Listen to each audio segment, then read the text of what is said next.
Lorsqu'on regarde les indicateurs économiques, force est de constater que le Québec va bien. Toutefois, plusieurs changements se profilent.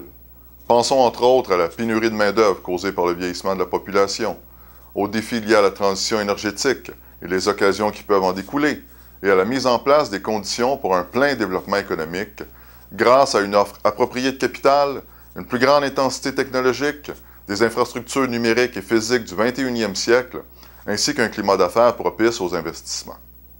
Le Québec doit non seulement s'adapter, mais il faut accélérer le rythme pour bien saisir toutes les opportunités qui s'offrent à nous. Au cours de la dernière année, l'environnement d'affaires a été mis sous pression par des facteurs externes, certains négatifs, d'autres plutôt positifs.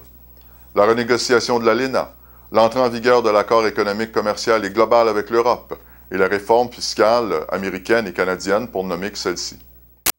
À la FCCQ, nous sommes plutôt fiers des derniers mois.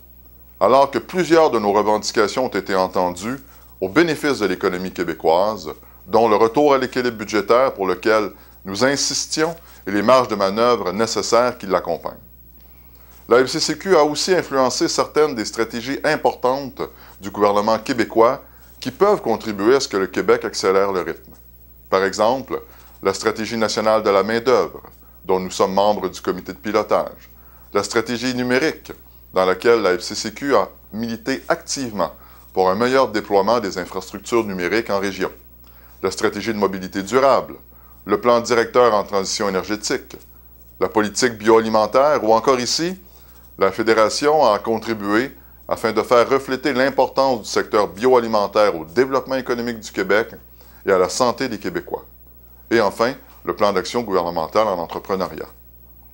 Des mesures économiques importantes que nous avions demandées ont aussi été implantées. On pense à l'amortissement accéléré des investissements en entreprise, l'appui au transport aérien régional, nos démarches pour appuyer les secteurs touchés par les conflits commerciaux avec les Américains et des baisses d'impôts, notamment pour les PME. Puis, il ne faut pas oublier la bataille menée auprès du gouvernement fédéral pour qu'il recule sur la réforme fiscale proposée par le ministre Bill Morneau. Cela dit, beaucoup reste à faire. Au cours des derniers mois, les employeurs québécois ont eu à subir d'importants changements qui provoquent un effet de sédimentation lourd à porter.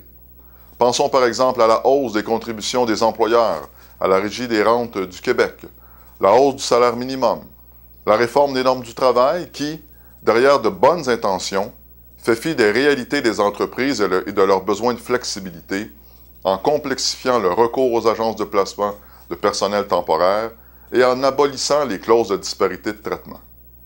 Des charges additionnelles qui se chiffrent en milliards de dollars sur quelques années sans une compensation fiscale équivalente pour alléger la charge des entreprises. Aussi, la FCCQ continuera ses représentations auprès des différents paliers de gouvernement pour que les lois et règlements tiennent davantage compte des besoins et des réalités des entreprises. D'abord, les projets de règlement environnementaux, ceux de la loi québécoise sur l'environnement et ceux sur les milieux humides, complexifient et alourdissent les processus d'obtention des autorisations environnementales et le développement de projets. Ensuite, la légalisation du cannabis, qui cause aussi des maux de tête aux employeurs. Même si des aménagements ont été implantés, dont l'amendement obtenu par la FCCQ affirmant le droit de gérance des entreprises, le problème fondamental de détection des facultés affaiblies par le cannabis n'est pas réglé.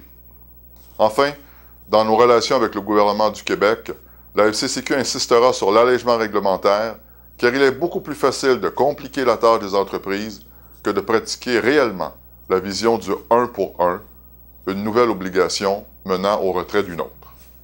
Au palier fédéral, plusieurs dossiers resteront sur le radar de la Fédération, dont la création d'un régime universel d'assurance médicaments, pour lequel on veut éviter une solution qui pénalise les entreprises. Le prix, justement, des médicaments, la réforme de l'étiquetage des aliments, afin d'avoir un logo clair qui ne crée pas de confusion et de l'injustice pour les entreprises d'ici, la réduction du déficit, qui semble être loin d'être une priorité pour le gouvernement canadien, et aussi réclamer l'amortissement accéléré des investissements comme au Québec. Du même souffle, fort d'un réseau de chambres de commerce bien implanté sur l'ensemble du territoire québécois, nous continuons de militer pour un meilleur développement économique régional. À ce titre, nous avons posé un geste symbolique, mais riche de sens, en devenant messagers du mouvement Tous ruraux. Nous le ferons aussi en poursuivant notre travail pour épauler les entreprises en matière de main-d'œuvre, entre autres avec notre programme Un emploi en sol québécois et de soutien à l'embauche de stagiaires. Nous ferons de même avec notre programme Corex qui vise les États du Nord-Est américain et nos conférences sur les exportations. Sur ce, nous vous souhaitons un bel été.